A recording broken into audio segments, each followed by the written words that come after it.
আজ জাতির উদ্দেশ্যে ভাষণ দেবেন প্রধানমন্ত্রী নরেন্দ্র মোদী। আজ বড় খবর আপনাদের সামনে তুলে ধরছি। বিকেল 5টায় ভাষণ দেবেন প্রধানমন্ত্রী নরেন্দ্র মোদী বলেই খবর পাওয়া যাচ্ছে। আরও একবার জানাই, আজ জাতির উদ্দেশ্যে ভাষণ, জাতির উদ্দেশ্যে কি বার্তা তুলে ধরেন প্রধানমন্ত্রী নরেন্দ্র মোদী, অবশ্যই সেদিকে আমাদের নজর রয়েছে। এবং এরই সঙ্গে বিকেল 5টায় ভাষণ দেবেন প্রধানমন্ত্রী নরেন্দ্র মোদী। আরও একটু জানবার চেষ্টা করে এই মুহূর্তে সিনিয়র এডিটর ময়ূর রঞ্জন ঘোষ আমার সঙ্গে রয়েছে। ময়ূর, দেখো, এই মুহূর্তে আমাদের কাছে যা খবর আসছে, একদম পিএমও সূত্রে আমরা যে খবর পাচ্ছি, প্রধানমন্ত্রী নরেন্দ্র মোদী বিকেল 5টার সময় জাতির উদ্দেশ্যে অত্যন্ত গুরুত্বপূর্ণ 3টে বিষয় নিয়ে ভাষণ দেবেন। এবার এই 3টে বিষয় কি সেটা এখন অব্দি আমাদের কাছে কোনো খবর নেই, কিন্তু জানা যাচ্ছে যে মেক ইন ইন্ডিয়া এটা বারবার প্রধানমন্ত্রী নরেন্দ্র মোদী বলে এসেছেন।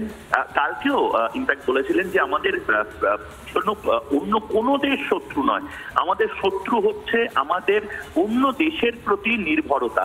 আমাদের আত্মনির্ভর ভারত তৈরি করতে হবে এবং এই অন্য দেশের প্রতি নির্ভরতার কারণেই অন্য দেশ আমাদের ব্ল্যাকমেল করার সুযোগ পায়, আমাদেরকে ফায়দা তোলার সুযোগ পায়, বহুভাবে আর্ম টুইস্টিং অর্থাৎ আমাদেরকে চাপ দেওয়ার সুযোগটা পায়।